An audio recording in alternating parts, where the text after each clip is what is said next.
Welcome to Credentialing Chronicles, where we spill the doctor tea hotter than your morning coffee. And give you the insider scoop in the wild world of credentialing, provider drama, and everything they don't teach you in med school.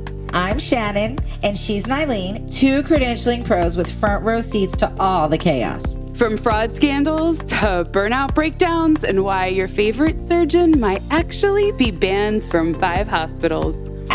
We got the gossip and the practical advice to keep you out of trouble and ahead of the game. So grab your coffee, your compliance checklist, and maybe a lawyer, and let's get into it.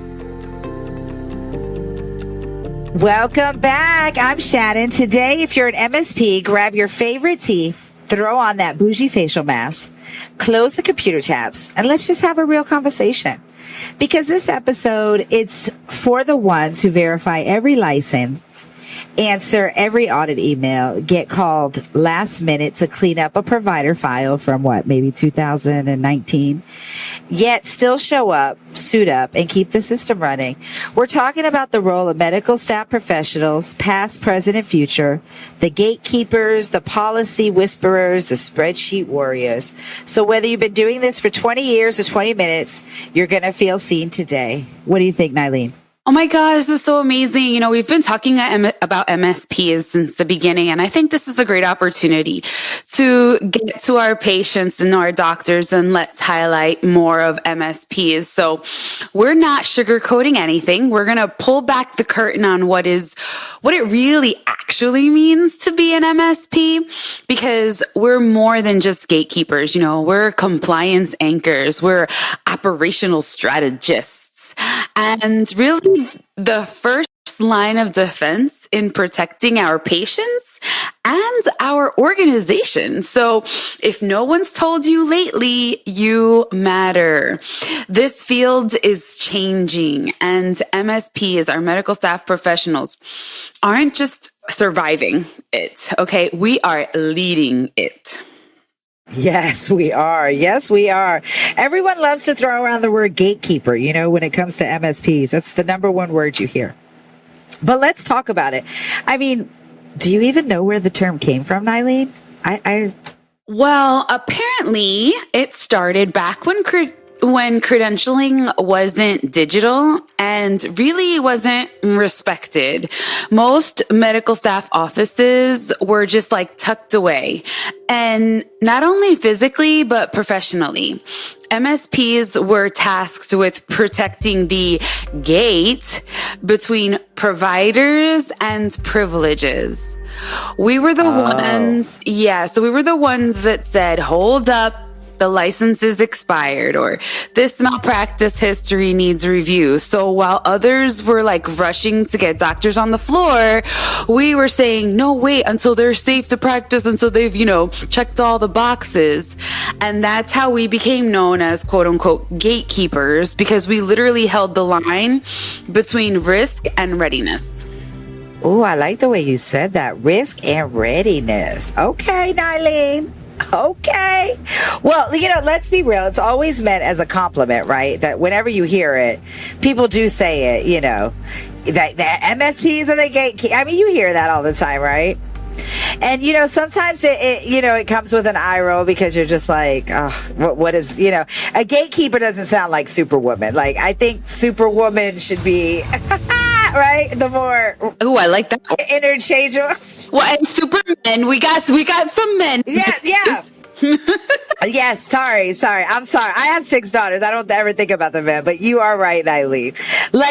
We're the red tape, the no people, no, they can't do that. No, they can't do this. But what they didn't realize is we were keeping the wrong people out, right? And the right standards in. And that's not gatekeeping, right? I mean, that's, the gatekeeping out of protection, for the patient. It's like a really bad, exactly. Really bad dog. Do you want a gate or not? Right? When you're walking past that house, just saying. It's a good gate. That's a good gate. It's a good gate. Bit. Yeah. Exactly. We weren't just guarding the gate to feel powerful or to stop an organization from making money. We're guarding it because no one else was watching. And really, without us, a whole lot of unqualified, unverified, unlicensed, unvetted providers would have just walked right through. I mean, we've been talking about how many do still make it through. Yeah, and the ones that make it through are, I think, the ones that, where they are sticking credentialing. What did you say in the beginning? In the back room. Be seen and unheard, right? This episode of Credentialing Chronicles is sponsored by Med Elevate Solutions, your partner in turning healthcare chaos into operational clarity. With deep expertise in ASC, hospital, or physician office operations, clinical workflows, and compliance, their team helps you work smarter, not harder. Learn more at medelevatesolutions.com, simplifying processes, amplifying outcomes, one facility at a time. This role, our entire profession, if you really think about it, it didn't start with titles and acronyms. NAMS wasn't even around when we all started it. It started because someone had to make sure that patients were safe, right? That providers were who they said they were. And we see that's a huge problem today. You talk about it all the time. And that people walking into the ORs, hello, Nyleen, are actually legit. How many people have you stopped, you say? All the time. Right? All the time. It's not glamorous. Yeah. Do you feel glamorous when you do it? Sometimes. I feel like I saved somebody's life, just saying. Just happened recently. And she was like, I feel glamorous when it did happen. But it's necessary, it's not recognized. It wasn't recognized. And it was about safety. And there was these people there that were making sure that the verifications were done. It was about control in the best way of the OR, right? Of the privileges and making sure that they were tied to the right people. Because without it, the whole system cracks. What do you think? Yeah, and here's the truth a lot of people really don't talk about is most of the early work. I know we wanted to talk about men, but the reality is most of the early work was done by women who didn't have clinical degrees, who had standards with a touch of our favorite part of being an MSP is OCD. Like, we literally all you go to an MSP meeting like at NAMS and it's like everybody's 5 minutes early, because God forbid you're 1 minute late. With an iPad or a notepad or some type of pad. Yes. Okay. So women who were expected to manage massive responsibilities behind closed doors, and even till today, most people just get thrown into this thing called credentialing because it's just like, oh, well, you can do it. And it's really not that. And so anyway, these women were thrown into these roles quietly, unseen, unthanked. They weren't invited into the boardrooms at that time. They were expected to just clean up this thing called credentialing, these new laws that came into effect, and then mess with accreditors like Joint Commission who show up unannounced and just somehow know what to do. Mm-hmm. You're right. No, you're right. They sat in rooms full of clinicians and administrators and still had to fight for legitimacy to be heard, right? And really, when you're at that level, you have to prove that your work wasn't just paperwork, it's protection, especially if you're talking about their favorite doctor, right? Who's above the law, who's above the rules, who's above everything, right? Mm-hmm. And at that fight, thank God for them because it wasn't in vain, right? And in 1971, 8 years before I was born, NAMS was founded. By who? Mm-hmm. A group of women, right? I'm telling you. But credentialing professionals, right? Who said we need a voice. We need a standard. We need recognition. That's one thing that NAMS is great at every single year. And they built it from the ground up. And I just am so thankful for it. Yeah. So for our patients out there, NAMS is the National Association of Medical Staff Services. I have the pleasure of serving currently as the chair of the Subject Matter Expert Committee. So I've had a great run of 3 years serving on that committee, and I hope to continue to be involved in NAMS at the national level. So really excited, really proud organization, and to see where it's come and where it's going in the future because it continues to grow. So we're going to put NAMS.org definitely on our show notes today to make sure definitely. Everyone visits. But anyway, So back then, right, these women, they weren't invited into boardrooms, but they did create a national organization because we are awesome like that. So they turned a role that no one respected, okay, or a job, right, a task, into a full-on profession where people and organizations and entities depend on.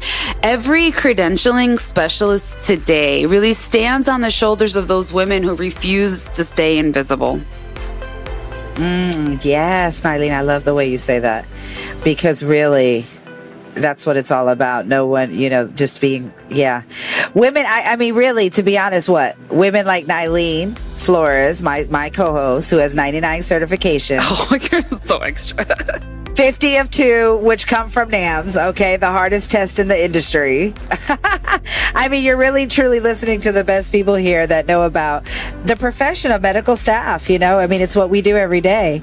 Mm-hmm. One of the big misconceptions about MSPs and credentialing teams in general is that we're not just here, that we're just checking boxes, right? You're just checking boxes. It's just a list, and our job isn't just onboarding. We don't just onboard, and it just doesn't. Credentialing should be respected as much as accounting in an organization.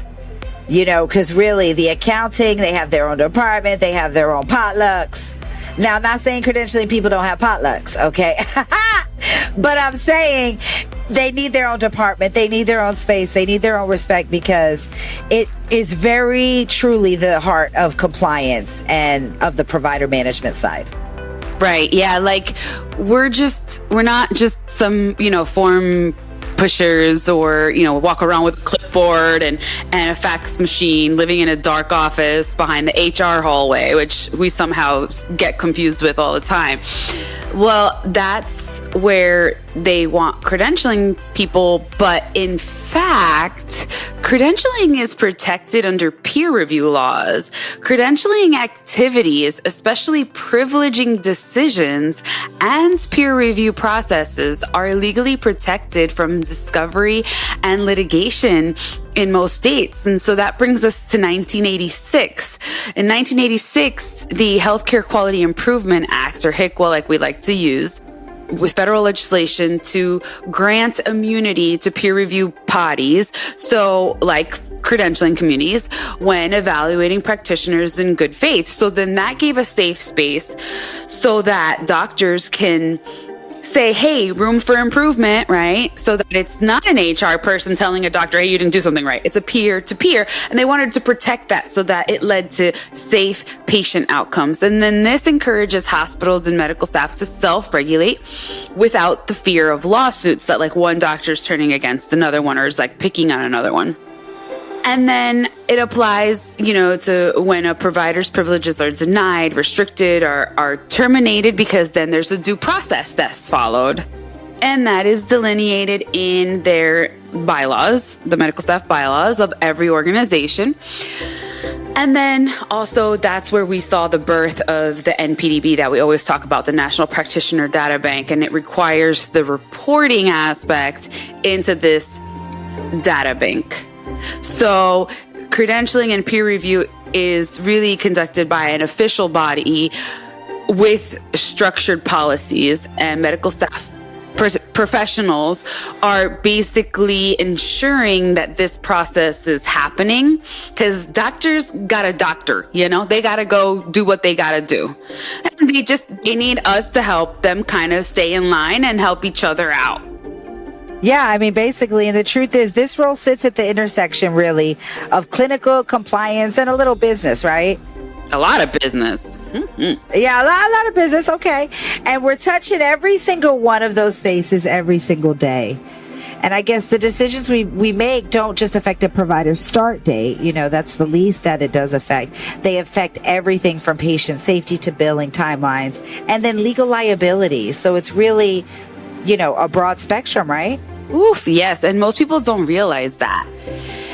they think we're just behind the scenes, and we are, but we're also like under the weight of the entire system to make sure that all happens. Credentialing specialists, credentialing coordinators, however you want to call us, provider enrollment coordinators, medical staff coordinators. These are all different roles. We are the invisible backbone of healthcare. And it's hard when organizations open, change ownership, or go through any types of changes and really don't consider credentialing or provider enrollment in those processes, because it can screw up an organization real quick and cost real dollars. I mean, I just can't even, because you're not lying. I mean, you're not, and then when you think about it, and they always credential, and it's like, at the end of the day, it's the dollars, because it directly affects payer enrollment. It directly affects so many other things. So let me be clear. We're not just onboarding providers. We protect patients, right? We protect the payers. I mean, we protect the providers first and foremost, right? And we're the firewall gatekeeper between risk and readiness, like you said. And look, we have been doing this a long time. And in regards to payer enrollment, one thing, I don't want to do when we talk about a lot of the payer enrollment things is, you don't guarantee a timeline, right? You never should do that. No. You never should do that. We need to sprinkle the payer enrollment people in here, because I know we talk privilege, but on the payer enrollment side, that should always be rule number one, right? Tell me, Nyleen. We can do privileges quick, especially if you got a good doctor. Yeah, that he's clean, no problem, never had a lawsuit, or a new grad. I can get you done real quick, 30 days or less, right? That's not the issue. The issue is provider enrollment. And let me tell you something. When I started this last practice that I did, I've done several, but this last practice, we started January 2nd. Great. I had Medicare by February 1st. But I have payers that took almost a year. They're like, oh, it'll take us 6 months to process your application. I'm like, what? So payer, you can't guarantee payment. So it's a lot of patients I can't see until we're enrolled, right? So anyway, clients think that calling daily speeds it up. Like, sometimes it does just the opposite. It aggravates them. They don't see that every single enrollment delay becomes then a billing delay, a provider morale issue, a coverage gap. And let's not even start with the fact of contracting. Like, if you want to fight with the contract, that'll delay it even more, because they're going to come back and say, oh, we're going to pay you 80% of Medicare. And you're like, hold up, wait a minute. No, that's not going to work for me. So now, great, you got an answer in 45 days, but guess what? You're going to be fighting about it probably for another 6 months. So this isn't just a verification, right? It's not just I'm sending an application in. Really, it's risk management. It's accounting. It's the bottom line of the entire organization for the next X number of years. Because once you get that contract, sometimes it's not looked at for years. And anyway, it forces payer enrollment professionals to be extra, extra nice, extra sweet. So we like to, kiss sugar the pot. Put some extra sugar honey on it. You know what I'm saying? Yeah, I mean, payer professional people. I mean, you guys, I have payer, enrollment people at AQC. God love them. And I tell every one of them, I don't like it. I don't like it because I don't have no control over it. And when you get the new client, what is the one thing the new client wants to hear? When can you get me on the list? When am I going to be paid? Oh, the other person told me this and that, and I don't even know if the other person put the app in. Oh, we found out they didn't even put the app in. And then you're mad at me because you've been waiting 8 months. You finally come to me. They're taking 3-4 months, and I feel bad, and So I guess that's just number one that we want to say. Exactly. We're supporting the operation by keeping the things moving, right? I mean, you agree, Nyleen? Yes. Revenue cycles, bills, by getting the providers paid, by legally protecting and making sure no one's practicing without a valid, license or DEA, but it's deeper than that, what people really know. And it's like, please, providers, organizations, understand we can't promise. But when you do come to somebody like me or Nyleen's organizations, we're going to give you the best work. We're going to tell you everything we're doing. And we're at the mercy of these payers. Right. Not only that, but this is something really important that patients need to understand. Like when you call an office and say, do you take my insurance? Sometimes it's not because we don't want to take your insurance. I have a plan right now. Okay. I have an Aetna plan that, I got my contract, whatever, I'm in network. Okay.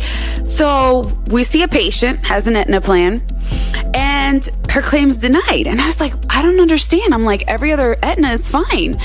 So I call the plan and I scroll. They're like, well, you have to look at your list of, contracts that you're enrolled in. Well, I'm not kidding. It is 197 pages of clicks, there was 10 on a list. So you figure however many numbers of plans that is. So then I said, okay, well, fine. I'll sit here and I'll read and I'll look through to see if I find this one particular plan. Well, it turns out I have to be invited to that panel, even though it's a state panel that's only available in Georgia for only certain type of employees. And so the patient has to somehow complain to Aetna that they want this provider, which, by the way, he's the only hand surgeon, seeing patients full time in a 45-mile radius. So I was like, this poor patient, right, is getting out of network with a contract that I didn't even know existed. I'm in 197 other plans, but this one plan, they said I have to be invited to. I can't even apply to it. So did the patient complain and now you're going to be invited? Well, they denied the claim. So I had to make her, I had to talk to her and tell her, look, we're out of network. We got to work through your out of network benefits or be self-pay or figure out what you want if you want ongoing treatment. But they won't even let me in. I can't even try. So anyway, now that I got on that tangent. No, I know. Woosah. See, that's what happens when you talk about the players. You see what happens? It's not us. Yes, it's so not us. But then on the other side, patients, listen, how good should you feel?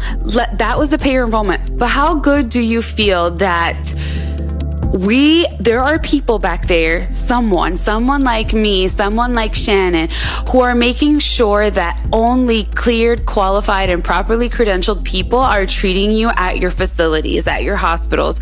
Every clean audit, every claim paid. And that's us too. Every safe surgery that happened, every positive outcome.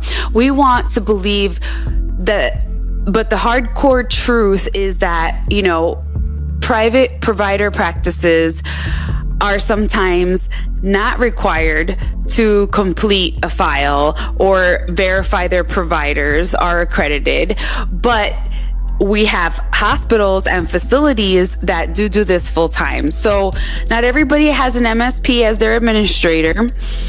So we get both sides of things, right? So we're just saying, if you're an MSP, we love you. We do. Or even the credentialing specialist, because I know a lot of people, that's, the phrase that they use. And a lot of credentialing specialists listen to Credentialing Chronicles. We love you. We see you. Please share. Please like. Please put us on a green screen and talk about how we could have done our makeup better. I mean, just give us some love. Something, right? But, our work matters. And I don't care if you're tracking CPRs and that's where you're starting, or you're managing 10 state enrollments, like Nyleen's doing, like we're doing over here. But we're all holding it down. And that's where I started. That's where Nyleen started, right? And if you're leading an organization, and you have several MSPs under you and you're mentoring and training, you better start putting some respect on that credentialing team's name, because they're helping keep everybody safe. Buy them some merch, give them a little candy, a little sweet, little Hershey Kissy on their desk in the morning. Yeah, because the system doesn't function without us, period. Period. Yes. And let's talk about what's happening in the future, right? I mean, I guess the MSPs of tomorrow, right? It isn't theory. This isn't just process flow. There are failures. There are dangerous ones with consequences that me and Nyleen talk about all the time. Right. Like North Carolina Medicaid recently made headlines because they allowed dozens of providers with suspended or restricted licenses to keep billing. And some of these providers had their licenses revoked, and yet they were still active in the system. Like, let that sink in. Patients were being treated and the state was being billed by providers who on paper had no legal right to practice. Yeah, and that's not one or two missed files, right? An audit found 63 providers with disciplinary actions. 20 had suspended or revoked licenses, and another 30 plus literally had restrictions on their license. That's 99%. I know. Like, it's not just a slip up. It's systematic failures that are happening all around us. And so we really just wanted to dedicate this episode to MSPs because the new ones that are coming in, you don't learn about the history. You don't learn about what it took. You don't realize what me and Nyleen had to do with sending paper enveloped peer references out. You know? Oh my goodness. I mean, right? Oh my goodness. I mean, right? Please don't remind me. That you just gave me chest pain. I know, it was terrible. The thing is this thing that happened, it wasn't just because the credentialing staff in the clinics were lazy or careless. It was just a breakdown. This was a breakdown in oversight between systems, contracts, and really just overall the people running them. This is why MSPs, medical staff professionals, must be at the table when these processes are designed. We understand the nuance and we see the gaps. Remember, we have OCD. Remember, okay? And then, really, just to kind of talk about that for a second, now with NAMS on board, and their national certification, you have people that are actually certified to see these gaps, right? I mean, that's why they're called medical staff professionals. And the stakes are getting higher, right? In 2028, feds are requiring states to run quarterly checks, right, of their enrolled providers against the Social Security Administration's Death Master file. Have you heard about this? Oh my goodness. Yeah, we used to have to run that check. I didn't know it was going to be quarterly now. The government, all federal programs, so Medicaid, Medicare, every 90 days. So, I mean, you really have to look, the payers have to prove that the providers in their system, you all, are quite literally still alive. That's what the people are proving now. Not that the license is active, but that the doctor is really alive. So like the dying rate of doctors keeps increasing. So they're like, wait a minute, we need to make sure they're still alive. This is a policy. This is like the Healthcare Act that Nyleen was just talking about. I mean, quarterly, making sure that your doctors on your list are alive. You can't make it up. So if your CVO, right, or your vendor isn't doing this, if they're not preparing now, then what? Your organization is going to be exposed. There are no longer best practices, right? These are now federal mandates. And then non-compliance means what? You're billing fraudulently, you have a legal risk and public embarrassment because you didn't check if they still had a pulse. I mean, come on. OIG is going to be calling that out next. Watch. It's going to be their next drop. But again, this is where MSPs come in. That's why we just have to talk about it and put it out there. We are the ones who sit, right, between people, processes, and policies. And so we translate that legal language into operational steps. And then we catch the mismatch licensed or the outdated DEA or the missing death check now. That's what we have to do. And we do it in silence, with definitely a cup of coffee. And most of the time, even no one knows we saved the day But without us, these systems would literally collapse. And that's the truth. We're often like the only layer of protection between a patient and a provider or a system for getting paid who shouldn't be practicing. We're the last defense before a fine, a lawsuit, a front page headline. We're the ones who are basically navigating the entire system when something happens. Yeah. So, here's what I'm saying. Okay. Let me break it down. The work is evolving. The expectations are getting higher. The risks are getting higher. The things that the people are doing are getting crazier. And yet, MSPs are still underpaid. Extremely. They're still overlooked. Extremely. And overextended. Extremely. I have to tell you, I don't usually comment on the Facebook groups. I see things, I don't usually comment though. But this lady went on there the other day. She said, well, this company wants me to move across the state. What do you think I should get? What should I ask for as a relocation expense? And, I put, well, $5,000 to $7,000 as a relocation expense. But after I had put that, I thought they would pay a CEO $25,000 as a relocation expense. Absolutely. I was going to say 25 grand at the very least. It takes $25,000 to move across the United States. And so I just thought, man, I even kind of under budgeted a little bit, And so we just, we really have to think about that. Especially overextending people and not paying them enough. Ugh, that breaks my heart. We're not data entry clerks. And to be honest with you, sometimes I'm not a lawyer and I haven't had a law degree. I'll tell you that. I don't. 100%. But I have not yet. No, well, not yet, girl. Sure, don't test me. Don't. I know. I can't because I will know. But I have literally been fighting in the room with attorneys, okay, about medical staff bylaws and how it's not even compliant with the state statute. And they're fighting with me. And I'm like, really? So we are not support staff.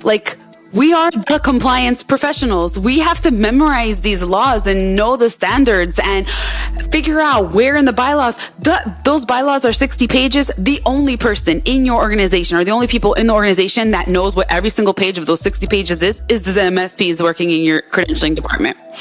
We are strategic assets to any organization. And it's time that we are recognized and compensated like it.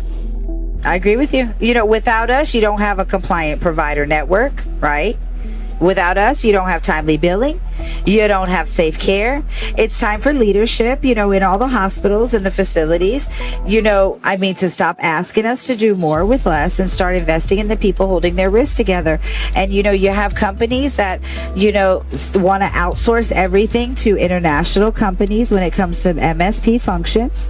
And they don't have the best, quality that is here in the United States. Because again, they don't understand the strategic different areas that is being touched in the hospital. They're literally just being told, this is what you need to do. And unfortunately, it's not that type of job, right? No, not at all. Nyleen was so in shock.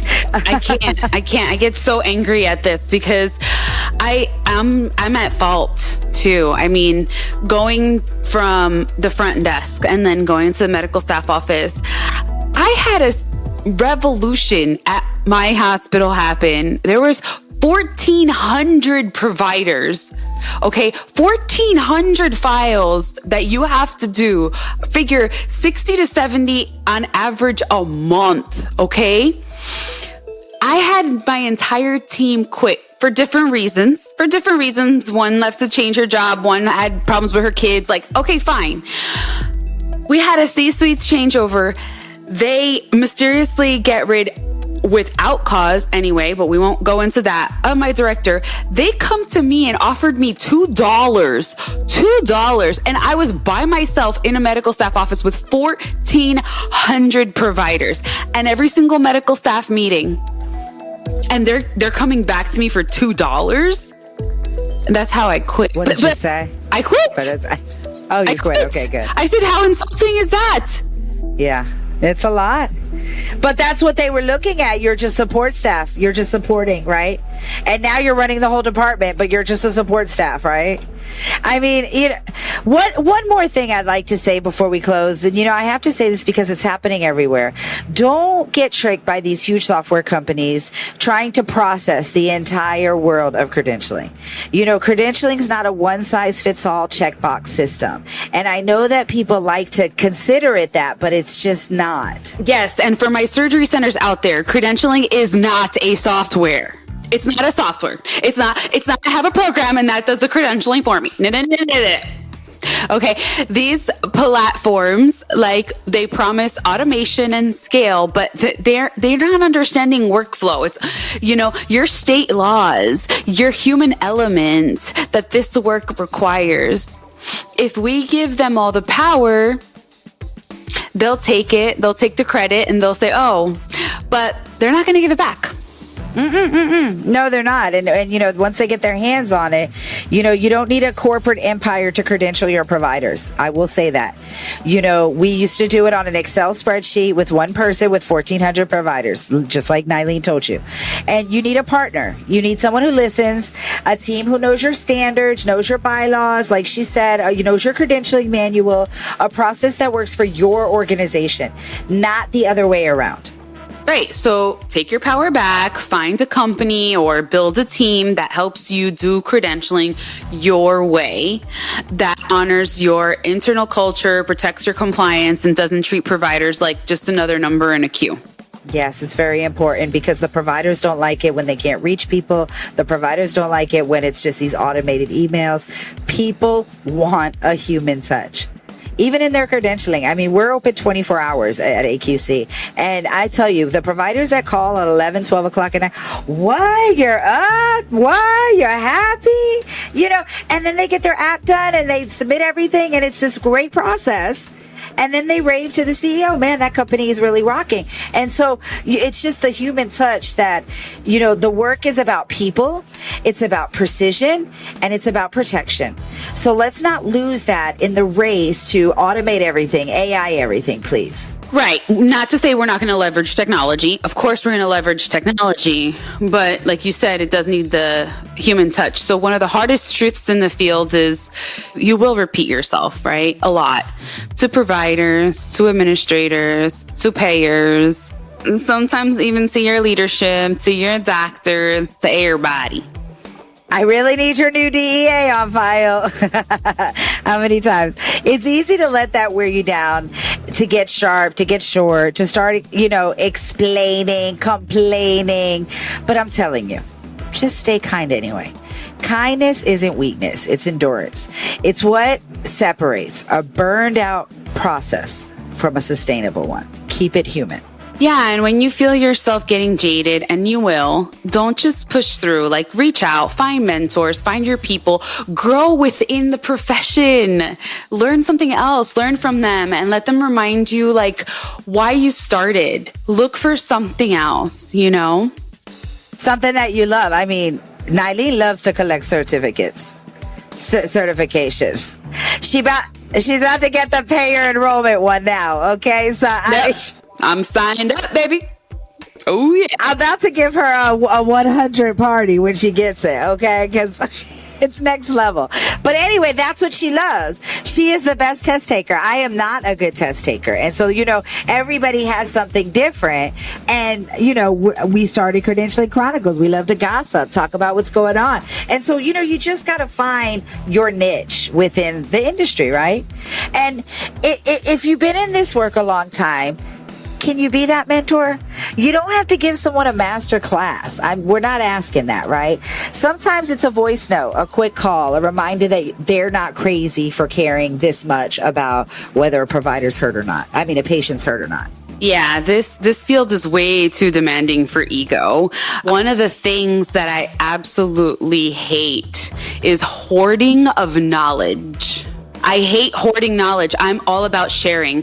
And there's no space for credentialing hazing. We have to help each other. We have to teach. We have to explain why. We have to show people. And this is why Credentialing Chronicles is so awesome, because we're telling people, we're teaching you that this isn't some secret. We all need to know whether someone's new or seasoned, they deserve respect. And so we rise together.